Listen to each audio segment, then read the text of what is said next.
Hi, I'm Eric Ayers, and I'm going to show you how to use Cuttle, a website used to design projects for the laser cutter.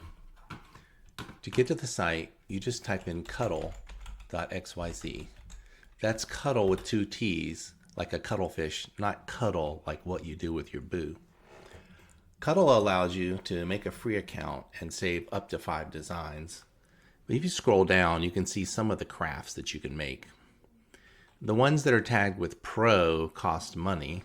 However, a free account does provide a lot of functionality. I'm going to show you how to make some text. And then I'm going to show you how to make this layered keychain here, but for free using the Cuttle Designer.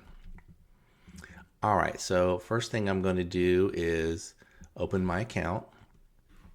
And I'm going to log in with my Google credentials. Okay. All right, and now I'm inside of here and I can go down and find the template that I want to use. And I'm going to choose this Weld and Score. This one is a real staple. It allows you to make text. So I'll click and open the template. Now, you've probably seen projects made with something similar to this on crafty websites like Etsy. The example in this picture is cut out of wood. To help you understand some of the terms, welding is when you smush together words so that they're touching or even slightly overlapping. The scoring is a laser cutter term, which means that it only marks the wood. It doesn't cut all the way through.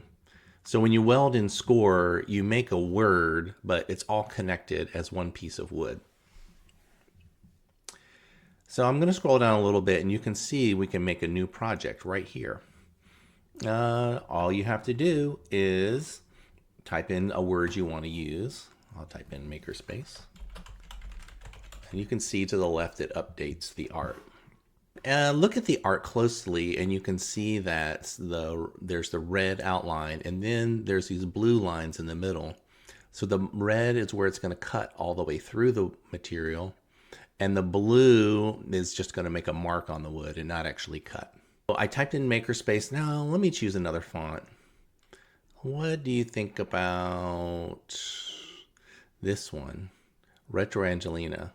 I think that looks awesome, but note it has Pro written beside it and you'll have to subscribe to be able to use that one. So I'm going to scroll down a bit and I will choose instead Caveat Brush, which still looks pretty cool. I'll show you how to put it on the laser cutter. You just click this download SVG button and it'll pop up and allow you to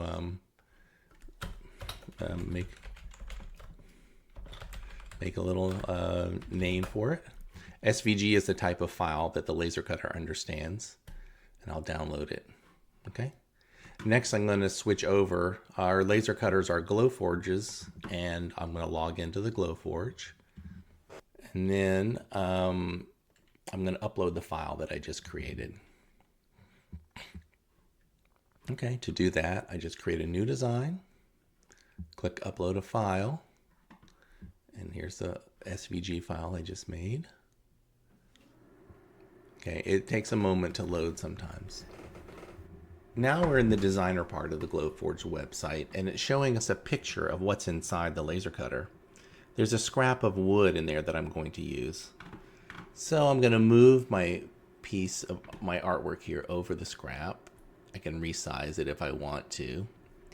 And next I'll need to set the material settings. It says here, it says enter settings. So I'll change it to medium basswood plywood. And notice that the red lines and the blue lines ended up in these two different layers. So they're both set to cut right now. I'm going to change the lines in between to score. All right. And now it's pretty much ready to cut. I'll hit the print button.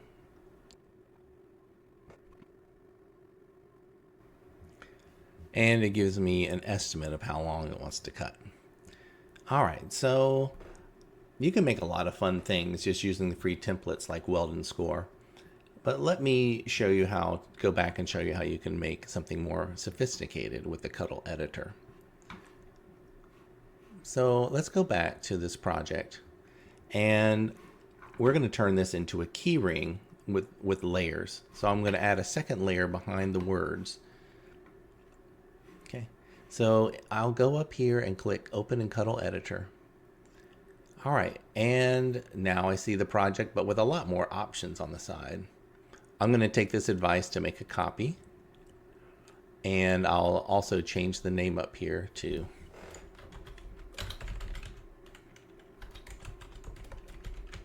this way I can come and see it next time.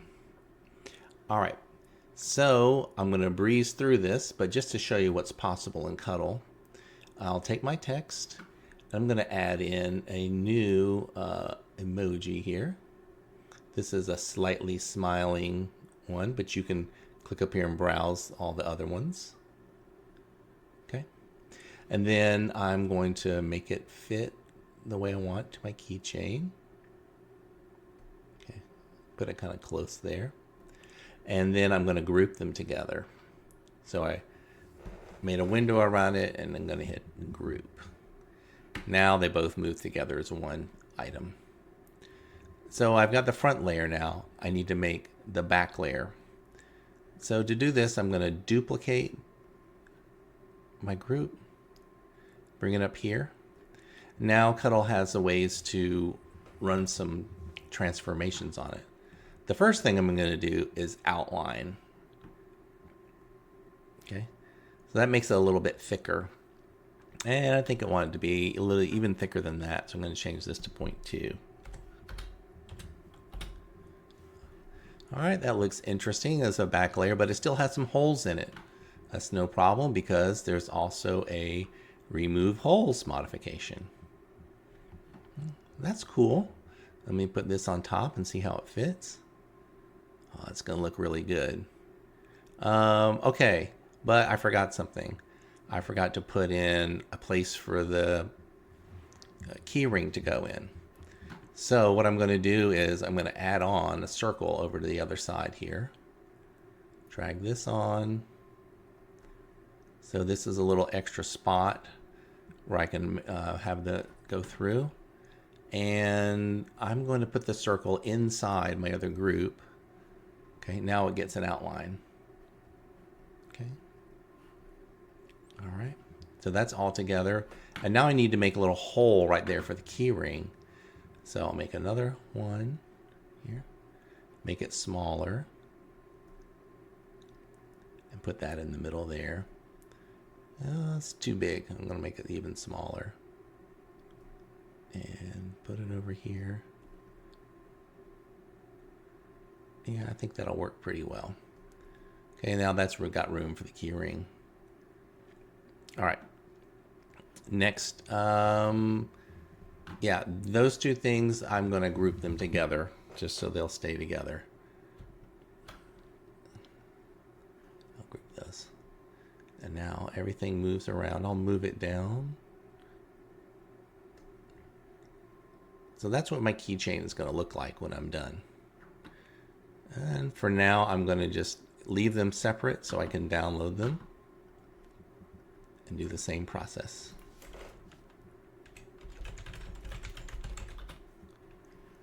And go to the Glowforge, create a new design.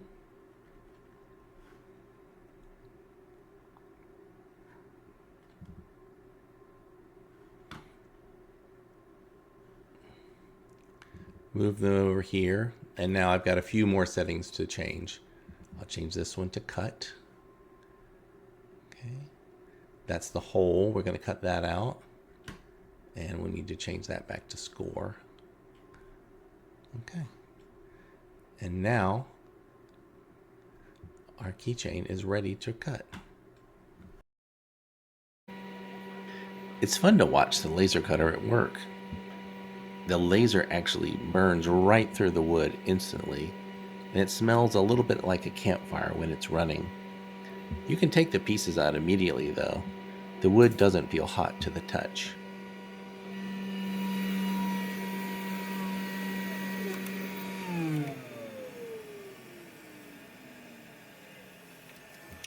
To complete the project, I painted the two layers different colors and glued the pieces together with some E6000 glue. And there we have it. I hope to see you in the makerspace soon, bringing your ideas to life with the laser cutter.